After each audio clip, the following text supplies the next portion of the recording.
Now let's move on and let's talk about the poor. We've talked about the rich in chapter 3, key takeaways. Let's turn now and let's look at the poor and see what the true status of the poor is in the United States of America. Another common cry that the socialist has in America is that the poor are taken advantage of by rich people and rich corporations. We constantly hear this narrative that the poor are oppressing the rich.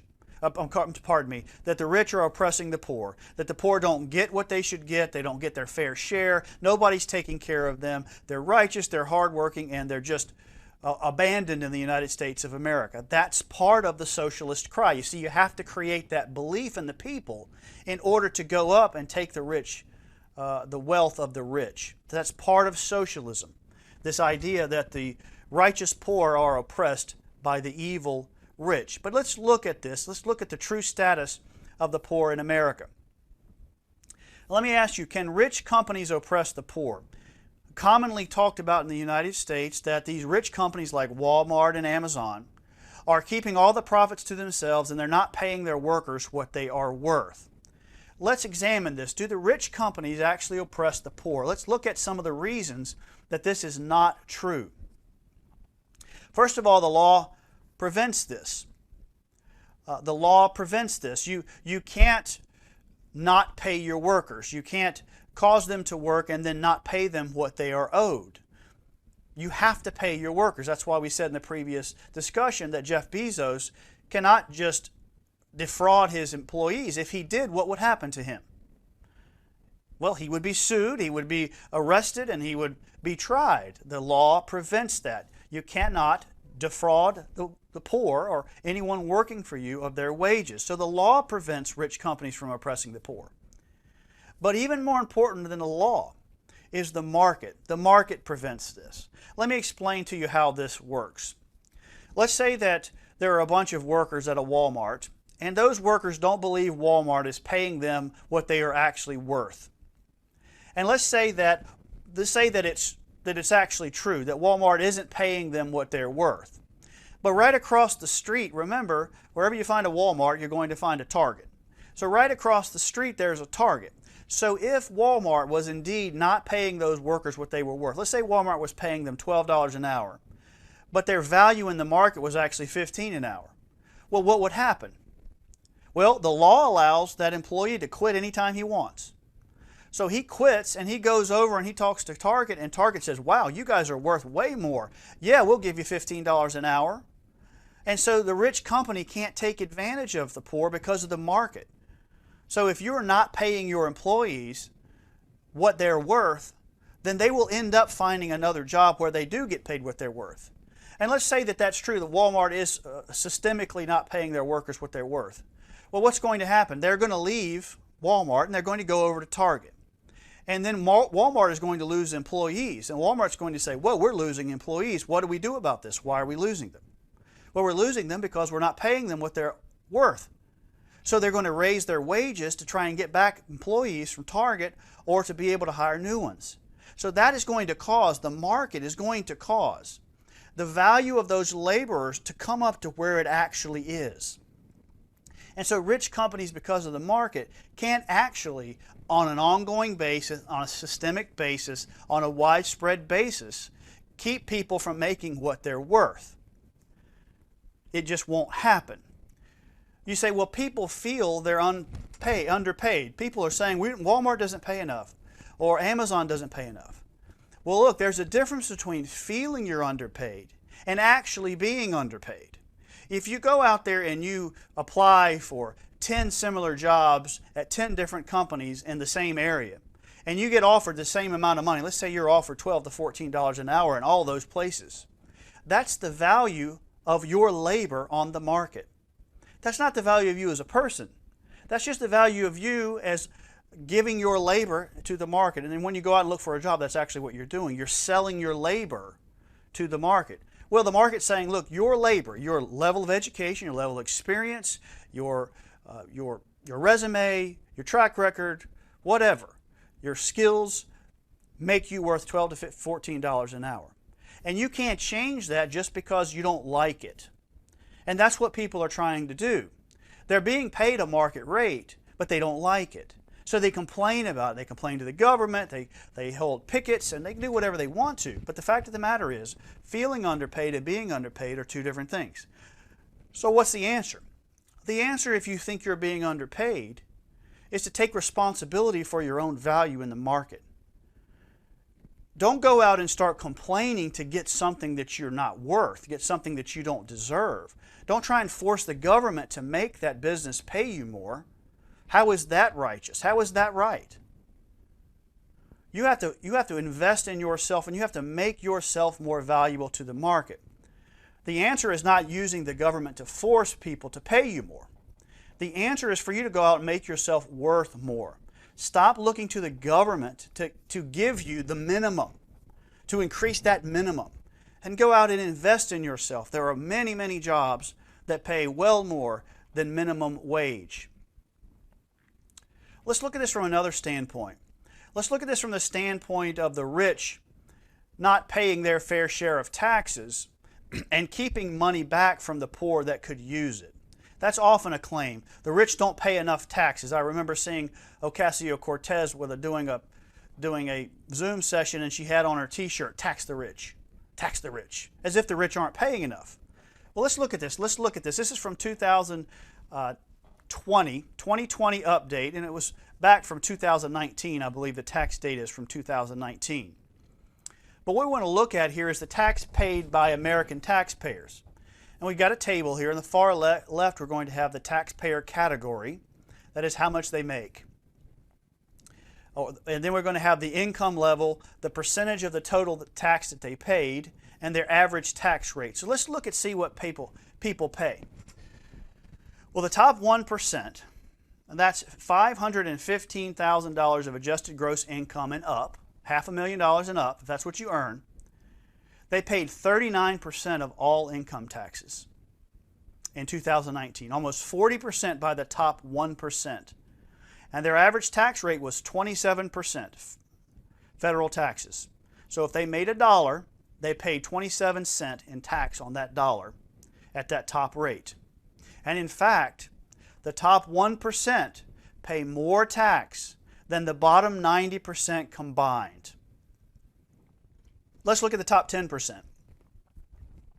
The top 10% of wealth earners in the United States, the top 10% of wealthiest people, that's $145,000 of adjusted gross income, paid 70% of the total tax. So if you go from $145,000 of income up, all the way up to the very top, they paid 70% of all the taxes.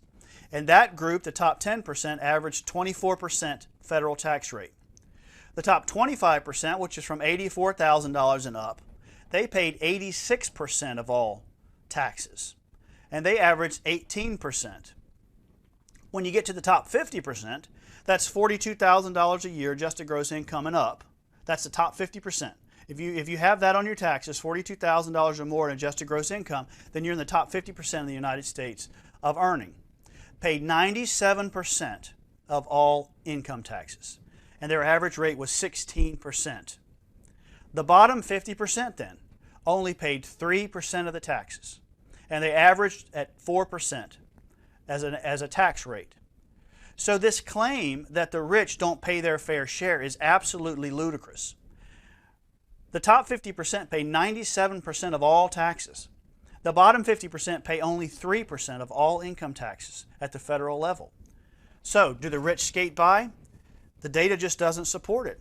The wealthy pay the most. If you want the wealthy to pay most of the taxes, then you should love the United States tax code, because that's what happens.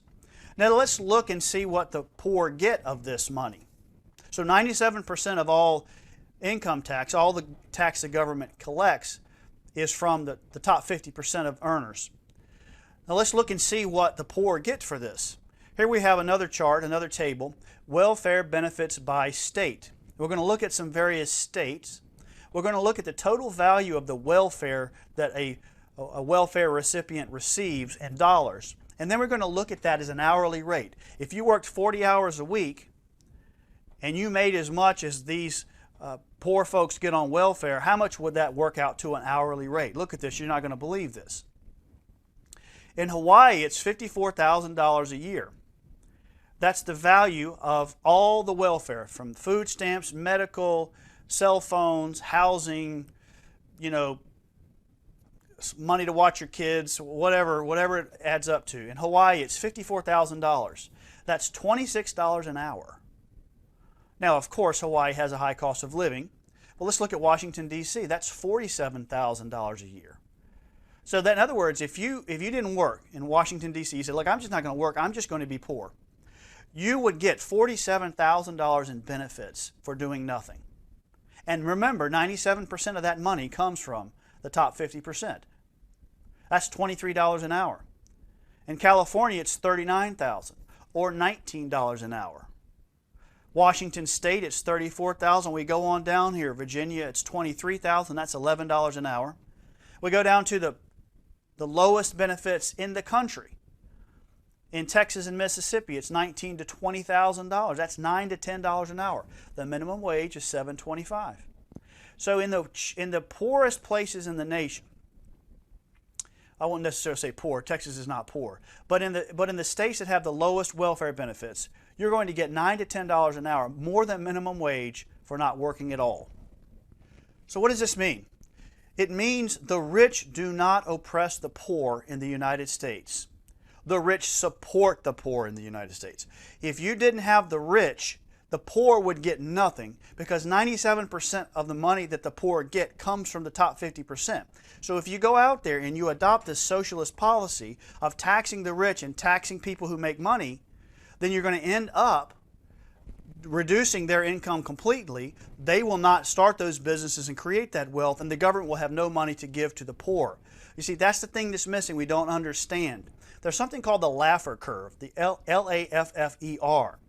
And what people think is, you can just go out and tax the rich. You go out and tax them at 50%. Go out and tax them at 60%. And the government's going to get all this money that they can then give to the poor. But that's been shown through research that that does not happen. When you raise the taxes, people stop creating the wealth that produces the taxable income, or they find loopholes around it. Wealthy people just will not pay but so much tax, and people will just stop working. They'll stop creating the value. So the Laffer curve shows that at some point, at a certain tax rate, the tax income of the government actually goes down. So you can't just come in and tax 100% of people's money and think you're going to get it. It doesn't work like that. People simply won't allow that to happen. So this question of income inequality, you hear that so often, that there's in my economics textbooks when I was taking my graduate courses so I could teach it, they constantly talked about income inequality, as if inherently the fact that rich people and poor people's income levels, income inequality means that the richest of the rich and the poor, the difference between their income levels is expanding. And it was just assumed that that's evil, that means that the rich are oppressing the poor. And that's called income inequality. But is that actually true? Is the fact that there is a growing difference between the top 1% in wealth income and the bottom 1%, if you will, the difference, does that mean it's immoral? Let's address this. So I would ask, what inequality? What inequality? Here's the question I would have for somebody on welfare. Why are you complaining? You're getting $9 to $26 an hour for doing nothing. And all of that money is coming from the rich people. So how in the world can you sit there and complain that you don't have enough when 100% of what you get is coming from people who are working for it? What inequality? How are you complaining? It's kind of hard to listen to somebody complain when they're getting everything they get from those who are working, and they're complaining that they don't have enough. It'd be like you working and raising children, and then you have a child who stays at home when they're 40, and you're completely giving them $10,000 a year for spending money. You're paying for all their food, you're paying for their car, and they get a sign and stand outside your door and say, income inequality, my parents aren't giving me enough money. You'd be like, what are you doing? Get out of here. That's ridiculous. What inequality when you're getting 100% of your income from those who are working? It's hard to listen to this claim. But then I would say the assumption that this is evil. Let's evaluate the assumption that it's evil. We've already shown that the poor are not poor because of the rich. Now, we looked at Jeff Bezos and we saw that he is not oppressing people in order to make his wealth. He's not oppressing workers. He's not oppressing customers. He's not doing anything wrong. He's bringing value and creating wealth. And in fact, he's keeping people out of poverty because so many people work for him. I think somewhere on the order of 800,000 people work for Jeff Bezos. So the poor are not poor because of the rich. So how can this be immoral for there to be a difference in the income? It's not immoral. It's a fact, but it's not immoral. And we should expect in a free market, when the economy is expanding, when businesses are being built, when people are creating new inventions, and we should expect that the people at the top are going to make more. If we saw that the people at the top were losing income, what would that tell us about the whole economy?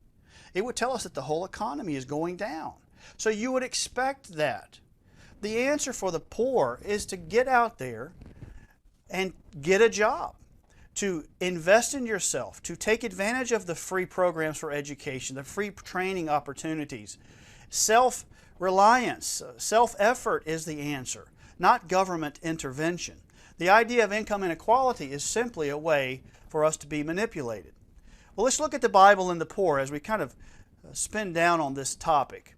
What does the Bible say about the poor? Well, the Bible gives us two kinds of poor people. Did you know that? There are two kinds of poor people in the Bible. There are the legitimate poor. Let's look at Isaiah 58:10. We read this in our first session. The Lord says that if thou draw out thy soul to the hungry and satisfy the afflicted soul, then shall thy light rise in obscurity and thy darkness be as the noonday. The Lord is recognizing that there are legitimate poor people, that there are people who cannot, based on their intellectual capacity, their skill set, their health, various other things, they can't pull themselves out of poverty. They need help. But the Bible doesn't just talk about the legitimate poor. The Bible also talks about the unrighteous poor. The unrighteous poor. Proverbs 20:13 and 19:15. Do not love sleep, lest you come to poverty. Open your eyes, and you will be satisfied with bread. Laziness casts one into a deep sleep, and an idle person will suffer hunger. Now look at this person here. This is a person that is poor. But this person is poor because they are lazy. They are not poor because they have some oppression in their lives, that they are have some legitimate reason for being poor. They're poor because of their own activity, their own efforts. And you've run into these people. I've run into them. There are more and more people in the United States that are unrighteous poor. They're actually lazy. I've told you the story about a guy who used to work for me in my handyman business named Frank, who did all kinds of work but filed for disability because of a shoulder injury that never showed up on the job. And there's another woman that used to be, we used to minister to at a church. Her name was Susan. She would walk miles to get another free program, but she wouldn't take another hour to go to work to get herself out of that poverty. She was working the system. The unrighteous poor. A quote from the book here. This distinction is important for us to understand in modern America. Not everyone who falls below the poverty line is there because of injustice. Many are there because they have chosen to work the system instead of working a job. Instead of investing in themselves through education and taking a job where they can contribute to society and earn their own way, they have chosen to sit around, do nothing, and take from those who work. Many people today, and the number seems to grow by the minute, are lazy and unrighteous, and are no more deserving of the benefits they receive than crooks or con artists.